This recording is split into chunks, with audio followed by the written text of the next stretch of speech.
Well, good morning. My name is George Moose, and I have the honor of serving as the Vice Chair of the Board of Directors of the United States Institute of Peace. For those of you who may not know, USIP was founded by Congress in 1984 as an independent, nonpartisan national institute dedicated to reducing violent international conflicts and the threats they often pose to U.S. security interests. We do this by working in conflict zones around the world, providing people, organizations, and governments with the tools, the knowledge, the training to manage conflict so that it doesn't become violent and to resolve it when it does.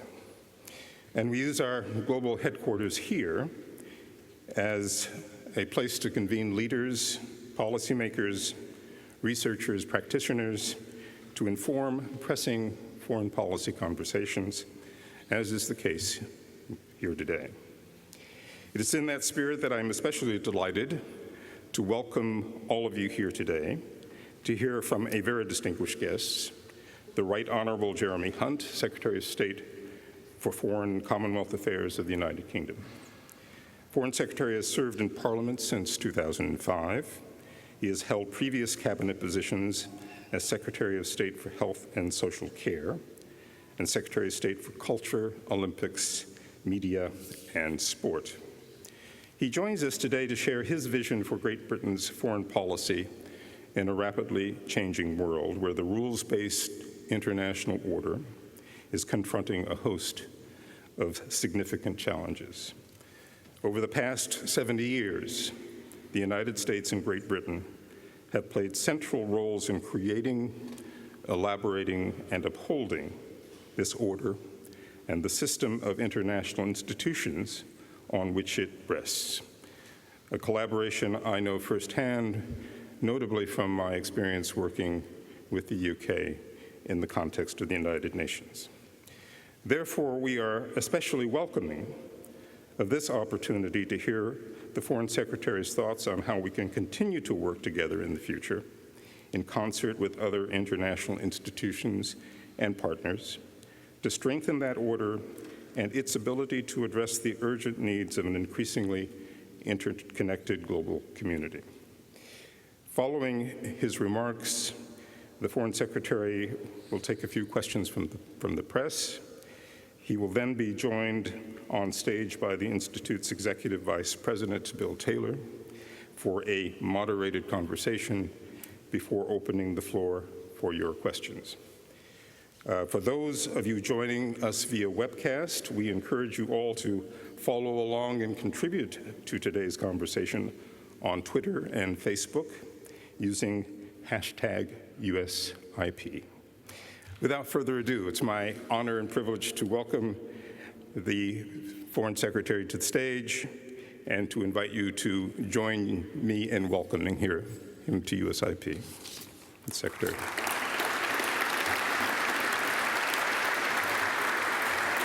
Thank you very much indeed. Thank you. Ambassador George, if I may, thank you. It is an honor to be here in this city and in this very distinguished institute. And I want to start, if I may, by going back not to the last century, but the century before that. In 1898, when Theodore Roosevelt had just completed his tenure as the relatively lowly Assistant Secretary of the Navy, he said, "There comes a time in the life of a nation, as in the life of an individual, when it must face great responsibilities. We have now reached that time. All that we can decide is whether we shall bear ourselves well or ill." History will surely judge that the United States lived up to Roosevelt's challenge.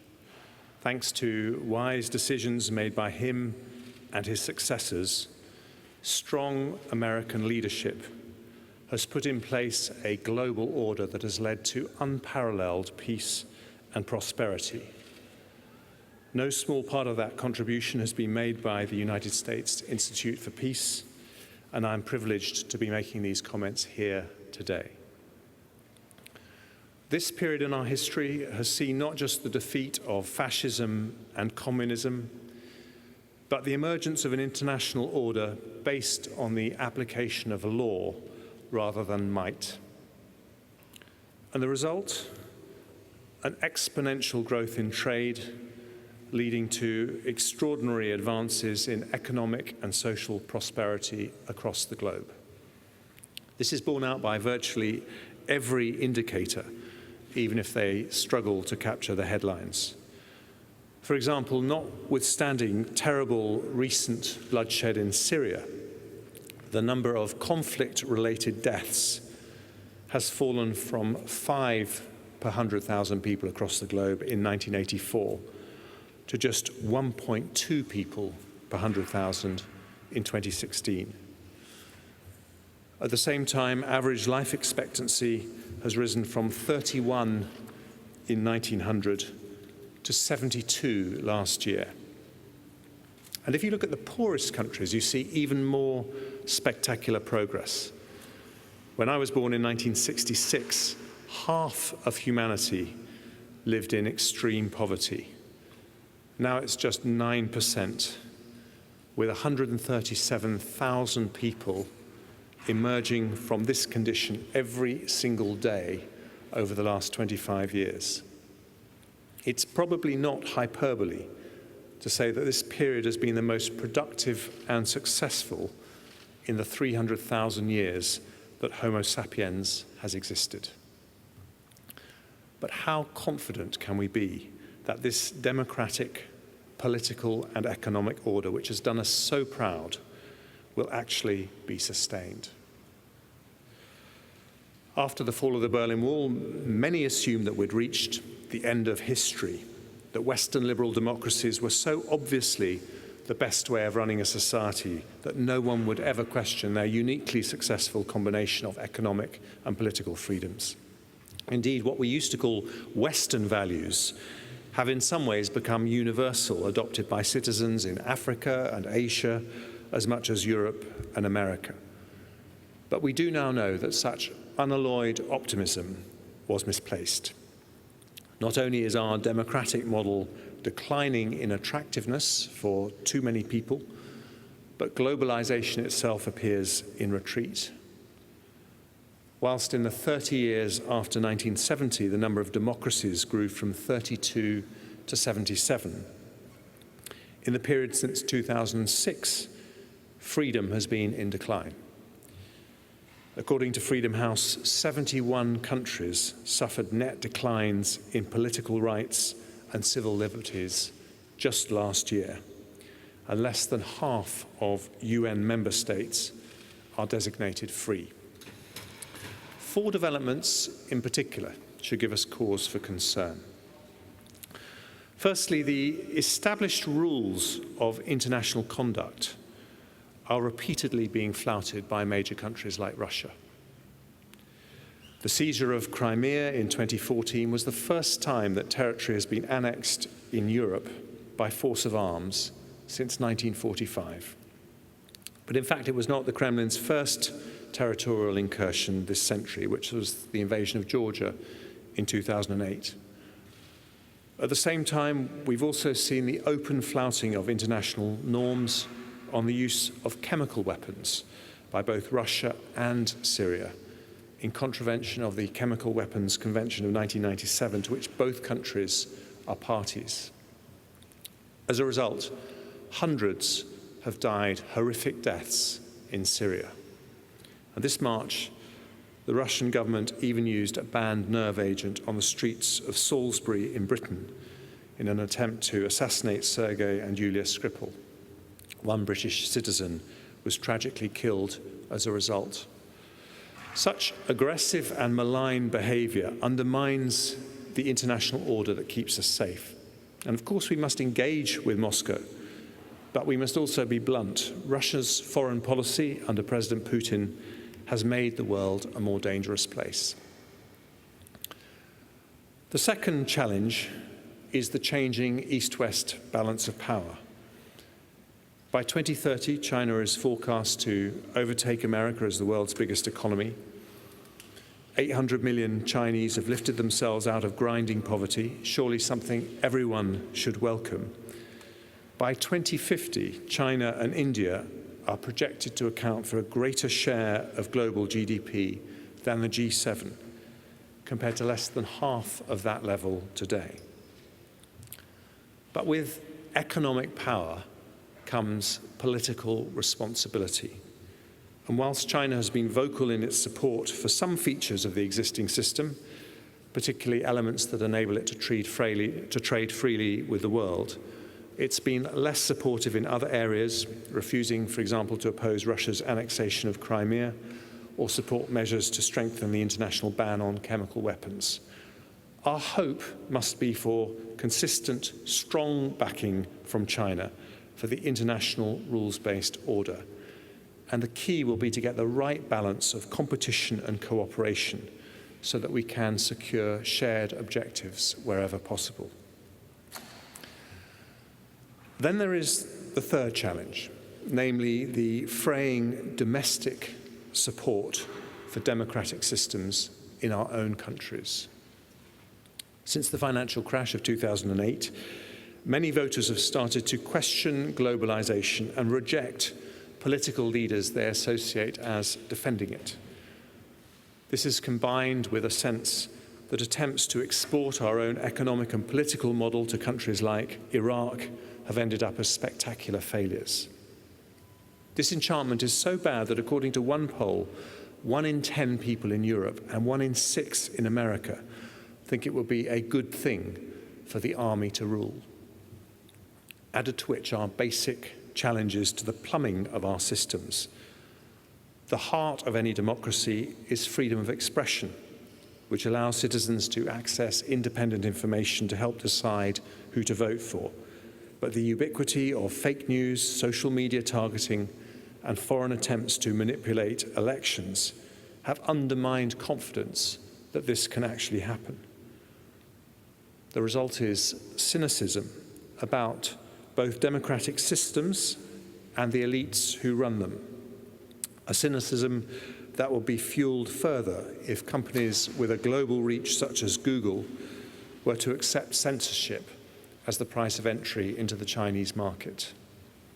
And the result of all of this is that those of us, myself included, who strongly support the basic tenets of the post-1945 international order, find that we are not just having to make the arguments for it abroad, but at home as well. And we should never be complacent about one further challenge, namely the continuing threat from Islamist-inspired terrorism.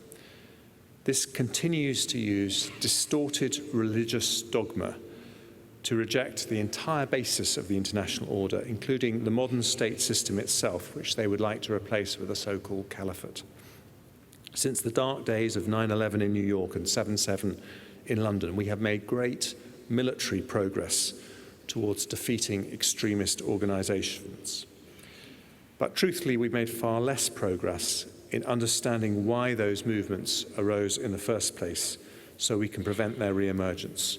And nor have we successfully reassured our own peoples that such ideologies will never be allowed to threaten our own open culture. So how should we respond to these challenges? I want to suggest 3 things in particular. Firstly, we need to rebuild the strongest possible alliances between countries that share the same values. The visible advantage that won NATO the Cold War was military capability. The invisible weapon was a rock-solid alliance of like-minded nations that sat behind it. Those shared values meant that no opponent was ever in doubt about our red lines. Henry Kissinger, who I'm privileged to be meeting in a couple of days in New York, said that credibility for a state plays the role of character for a human being.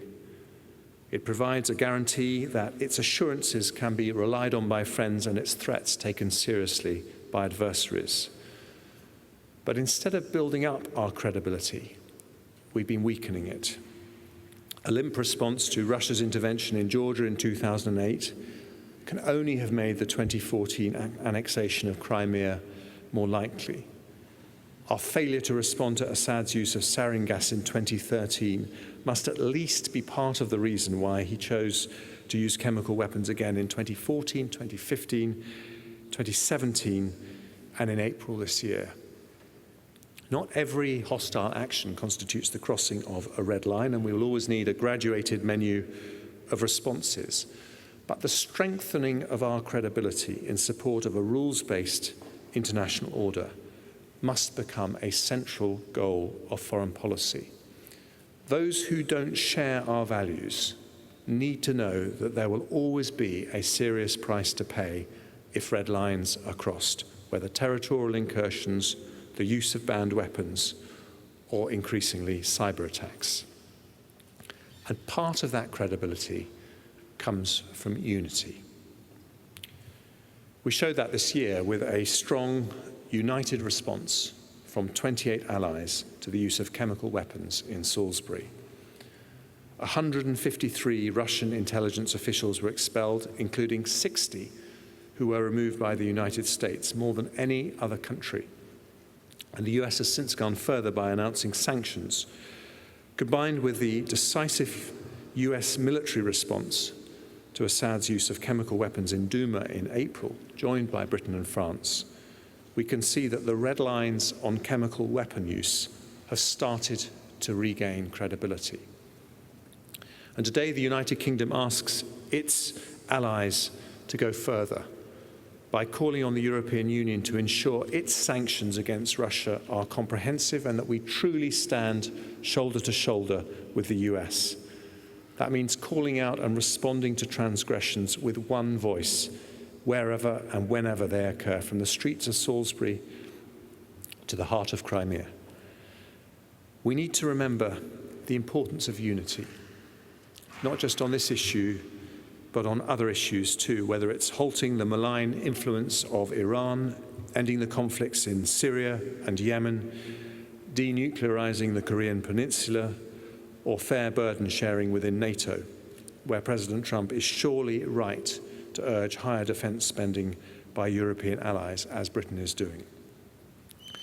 Making compromises for the sake of unity will always be necessary. We should never forget Margaret Thatcher's words, "It is in a country's interests to keep faith with its allies." States in this sense are like people. If you have a reputation for exacting favors and not returning them, the favors dry up.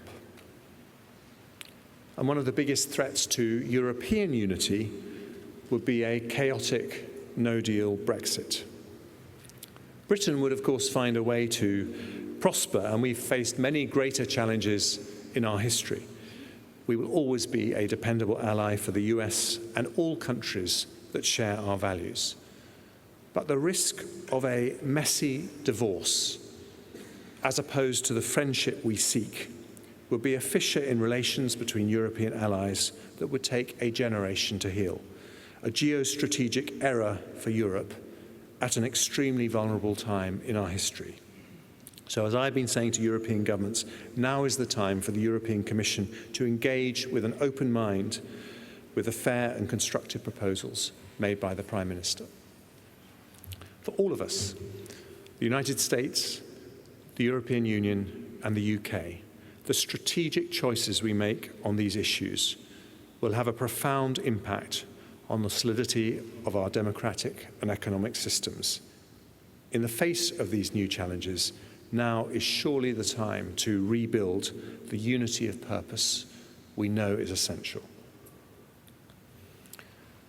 The second response to the challenges we face will take longer, but is even more important. We need to regain the economic momentum that ultimately lies at the root of power. Power follows money. If we want to project our values, we need competitive economies.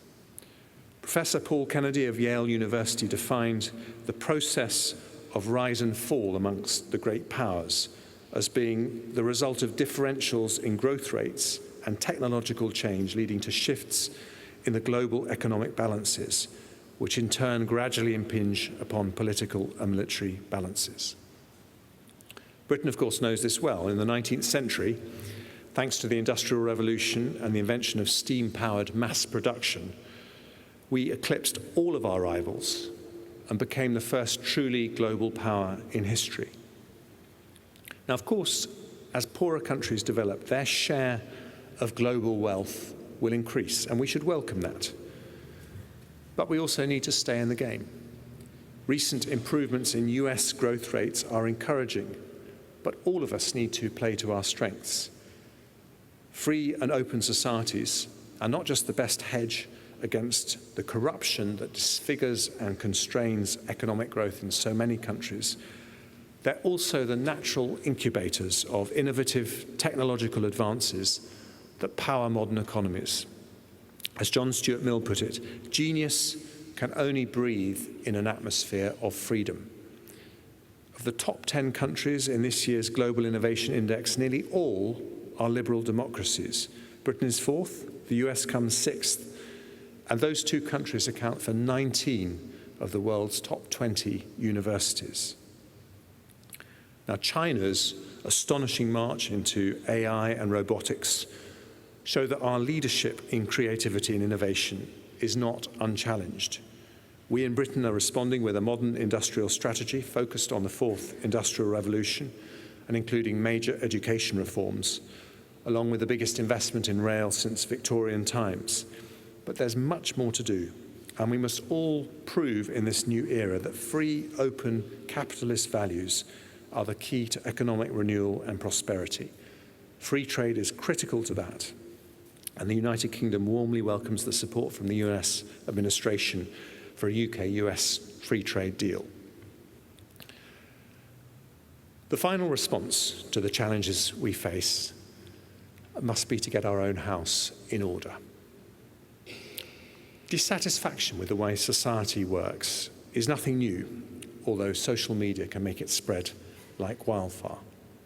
But we are putting our heads in the sand if we think we can blame social media by pretending that some of the causes of that resentment are not real, whether caused by the decline in real incomes for many Americans and Europeans, dislocation caused by changes in technology, or the identity concerns of many voters caused by immigration. To reject those concerns as being held by a minority of voters with illiberal views is to make a dangerous mistake. In Britain, the 52% of our country who voted to leave the EU cannot be dismissed as far-right extremists, nor the many who seek change in the US. Our two histories share a common thread of the benefits of freedom and prosperity progressively being shared by more and more of our peoples. But if our electorates believe that such benefits are no longer being shared fairly between political elites and the people they represent, then resentment boils over. Expressing such resentment is an affirmation and not a rejection of the core democratic instinct that a society must work for all its citizens. So the sooner we address those concerns, the stronger our democracies will be. Part of that must be to address concerns about the basic functioning of our democracies. Given the importance of the online world for political communication, the rules governing online activity in the run-up to elections should surely be as strict as those elsewhere. And modern electorates should be given confidence that the results cannot be influenced by the cyber activities of other countries.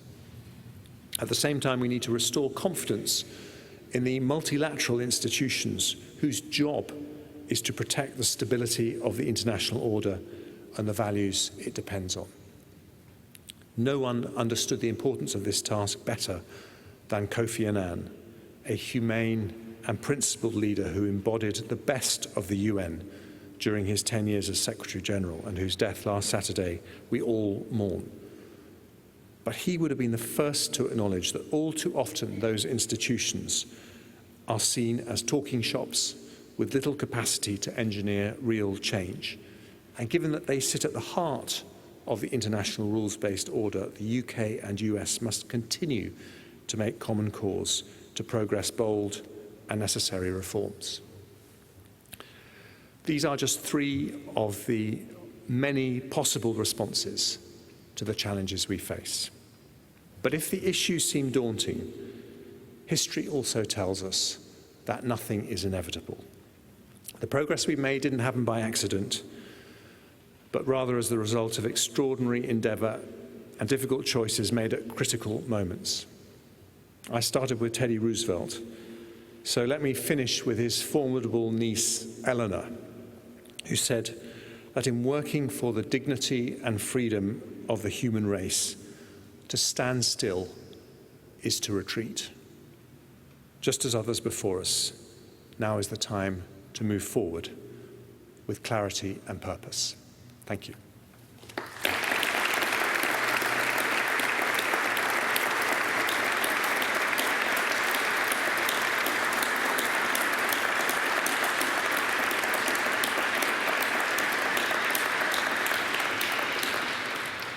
So we're now just going to start with a small number of questions from the media, and I'm going to start with Susanna from AP. Where's Susanna?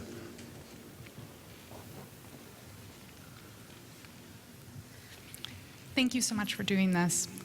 You talked about the relationship between credibility and unity and the importance in building confidence in multilateral institutions.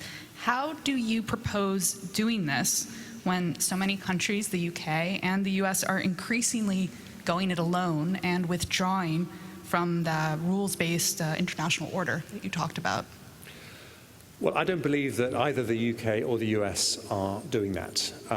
We have to recognize that the way that multilateral organizations were set up in the 20th century is not necessarily the way that they need to work in the 21st century. And we need to work together to reform those institutions because, as you rightly say, they're very important for the rules-based order. But I think it's very clear from President Trump's first period in office that he is not an isolationist. This is a president who wants to engage in the world, but is very open about the parts of international alliances that don't work. So I think he's right to say that European allies need to share more of the burden of keeping NATO military defence spending properly funded. And he's right to challenge all of us where things aren't working as well as they could. But in the end, this is about finding a way to make these alliances work. And I think that's what's incredibly important. That's the argument I'm making this morning. Next, Cordelia from Sky News. Thank you very much, Foreign Secretary. You're calling on the European Union to go further in its sanctions against Russia. The European Commission has already said that robust measures are in place. You also have countries like Austria and Italy that want to maintain economic ties with Moscow. Exactly what are you asking for, and exactly how do you intend to influence the European Union when you're leaving it? Well, the first thing is I think it's important to say that the European Union and our European allies actually joined with Britain and calls from Theresa May and my predecessor in taking very, very robust action earlier this year when we first had those Salisbury attacks. So I think this is why I think we can draw some confidence from what's happened to date, that we're beginning to restore very important red lines when it comes to the use of chemical weapons. But we've heard very recently that the United States is prepared to go a step further. And we're now in that 90-day period where they are considering whether they will be legally obliged to implement further sanctions. And all I'm saying in my speech here is that this attack happened on European soil, and we must make sure that we are standing shoulder to shoulder with the United States. It doesn't mean to say that we will react in exactly the same way as the United States. But this is a very important time for transatlantic unity and for European union. So I'm sure we will have big discussions inside the EU, whilst we're still a part of it, about these issues. But actually, when I go around and visit European foreign ministries, and I've met 15 foreign ministers so far, this is one thing actually that everyone agrees on, that we need to protect, preserve and strengthen the transatlantic alliance, and that's the point I'm making. Next, Krishnadev Kalamur from The Atlantic. Thank you. Today is the first anniversary of President Trump's South Asia review in Afghanistan. The UK recently announced that it was sending 440 more military personnel to Afghanistan. Given the carnage there this week, over the past week, is this an open-ended commitment? Well, we hope not. And it's a very important priority for both the United States and the United Kingdom that we can find a way of drawing these conflicts to a close as quickly as possible, but we are also in this for the long haul, and a stable Afghanistan is very important for both our countries. And I think it's very important to say in that context that there is no closer military alliance anywhere in the world than between the United States and the United Kingdom. We have British defence personnel in 34 of the 50 US states. We have 23,000 US defence personnel in the United Kingdom itself. And the work that we're doing in Afghanistan, as in many other places, is, I think, a symbol of just how important that partnership is between the US and the UK in terms of upholding the international order. Jessica Donati from the Wall Street Journal.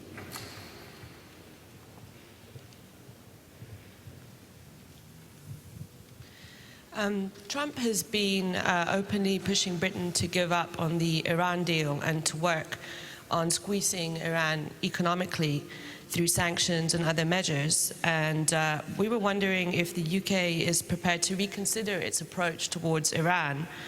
And if it doesn't do that, what impact could that have on the UK-US relationship at this time when you're trying to negotiate a deal with them?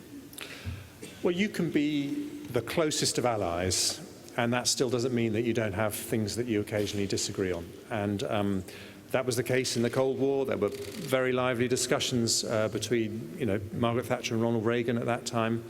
And this is one where we do have a genuine difference of opinion, because we think the best way to stop Iran developing nuclear weapons is to stick with the nuclear deal, and the administration has a different view. But I don't think we should let that obscure the huge numbers of areas in that part of the world, and in fact across the globe, where we are absolutely aligned. And when it comes to Iran's activities in the Middle East, we work with the administration, with the United States, very, very successfully to curb their activities in Lebanon, in Iraq, in Yemen, in Syria, and this is something where I think we have exactly the same vision, but we do have this difference as to how we get there. Final question from Robert Moore of ITV. Thank you, Foreign Secretary, and good morning. As an aside in your speech, and just in reference to this last answer, you talked about your ambition to end the conflict in Yemen.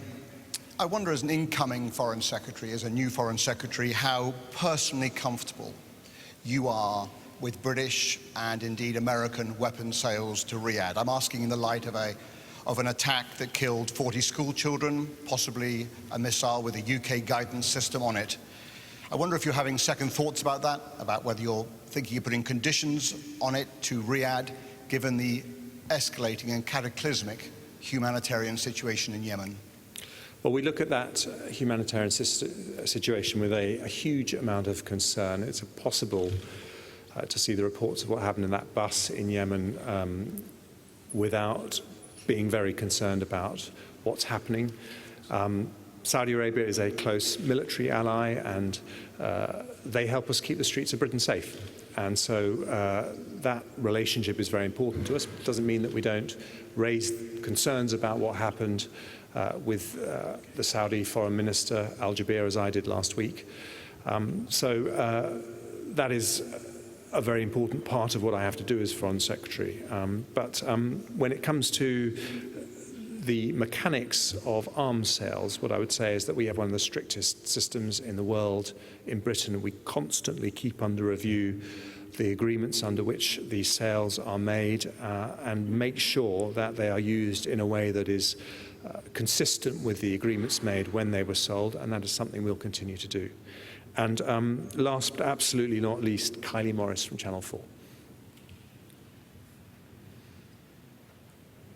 Thank you. Foreign Secretary, Donald Trump's public protestations aren't in line with Britain's view that Vladimir Putin is a real danger to democracy. He has been reluctant publicly to admonish Russia.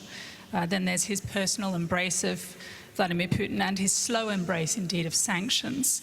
How can you be confident that President Trump agrees with Britain in terms of the threat posed by Russia? Well, President Trump is the most active president on social media that there's ever been in the history of the United States, probably the history of the world, actually. And he's particularly active on Twitter, and it's a very different style of politics. But I think it's very important to look at what he does as well as what he says. And when it comes to sanctions, it was this administration that first said that they were going to take economic action against Russia as a result of what happened in Salisbury. It wasn't Europe, it was the United States that were first to do that. And I think if you look at the actions of President Trump, what you see is an approach to foreign policy that is different to his predecessors, but is absolutely focused on upholding the international order. But he does it in a different way. And what he's saying is, where there are things that are not working, he's going to call them out. But in the case of President Putin, it is incredibly important at the same time to have a dialogue, because he is a major nuclear power. The same reason that, as a president, he was prepared to take big political risks to meet Kim Jong-un. So he is a believer in dialogue as being extremely important in tense and difficult situations. But I think if you look at his actions, he's also prepared to be very tough, tougher actually than a number of his predecessors, to make sure that people get the message about vital red lines when it comes to the international order. So I'm now going to hand over to Ambassador Bill Taylor, and we're going to have a moderated discussion with the audience here. Foreign Secretary, thank you. Moderated discussion a little bit, but what we're really going to, I'm going to have one question and then open to other people here who will have questions for the Foreign Secretary, I suspect. And I will moderate by calling on you. So get your questions ready. The press has had their great opportunity, Foreign Secretary. You've given plenty. So I'm going to look for others to ask questions. Let me just start where the last question left off, which is your first challenge, Russia. And you said there will be a serious price to pay for things like territorial incursions. And as you mentioned exactly right, Russia has invaded Georgia and Ukraine, both Crimea and Donbass.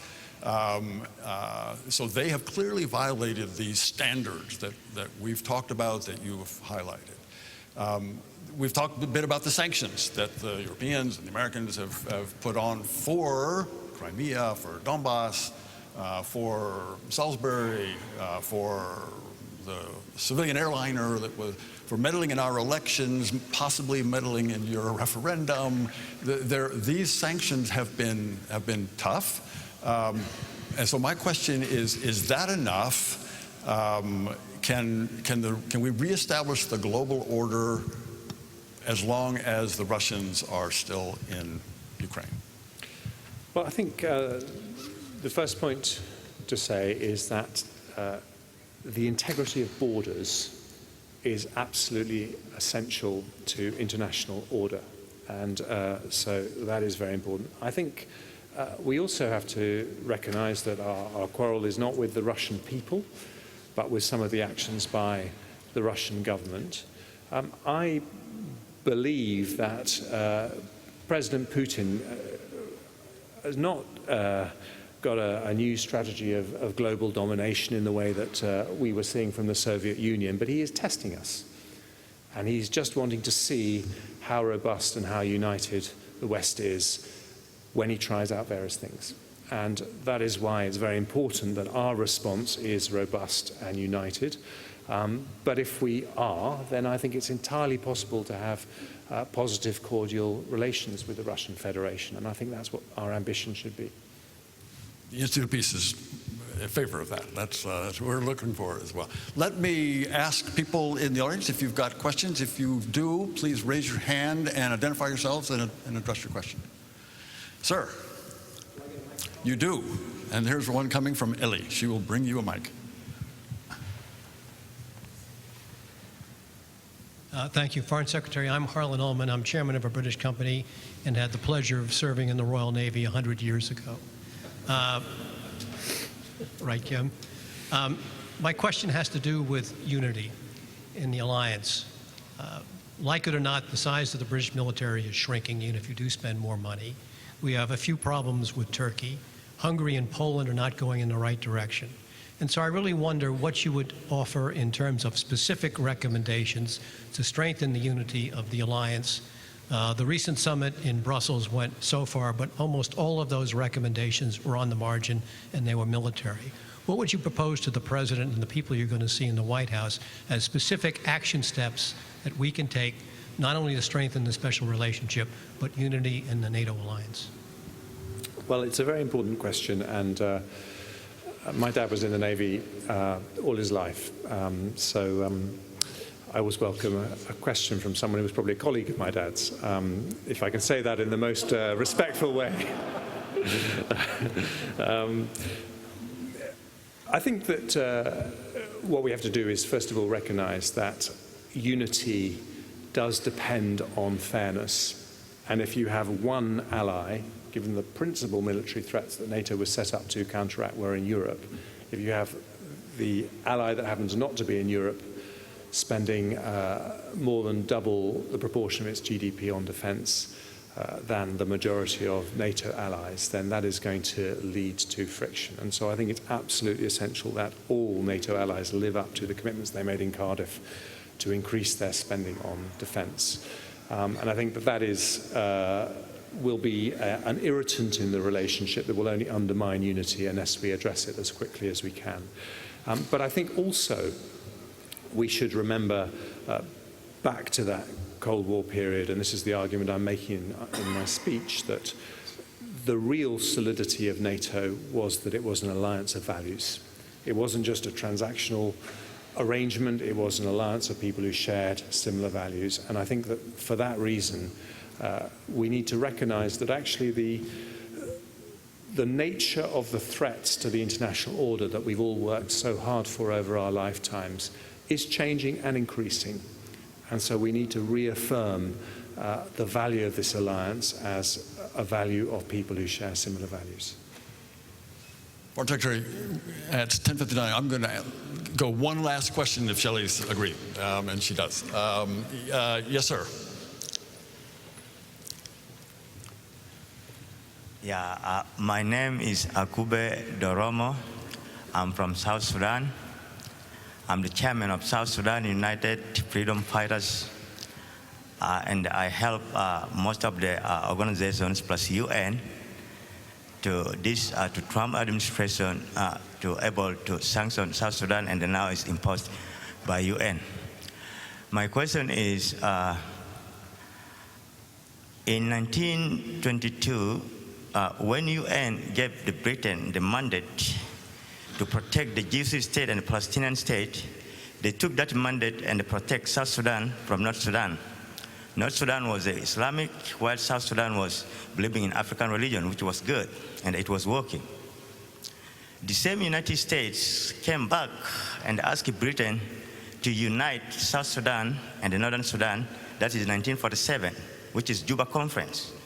And that conflict again started again, as what it is going on right now. And it was not good. In 2005, US again came back and tried to take South Sudan to where it was before in 1922, which is good. And it happened in 2011.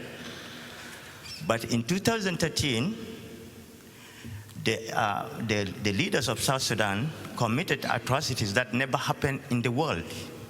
which it did happen in Kosovo and in Rwanda, in Ivory Coast, and the response of the UN was to address the issue and take those leaders automatically away. But in issue of the South Sudan, United States and the UK called the Ugandan president, Museveni, to prevent the citizens of South Sudan from really taking the government out. Thank you. Well, I think the first thing that I want to say is that we recognize that finding a solution to the incredibly challenging problems in all of Sudan is a very important thing for, not just for the people of Sudan, but for the stability of that part of Africa.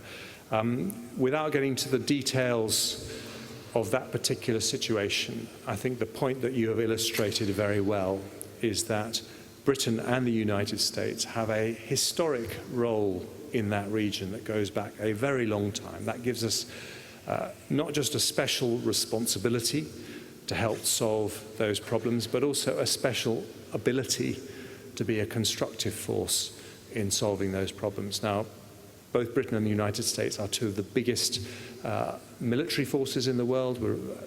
The UK is the fifth largest, the United States is the largest. We're also two of the biggest aid spenders in the world.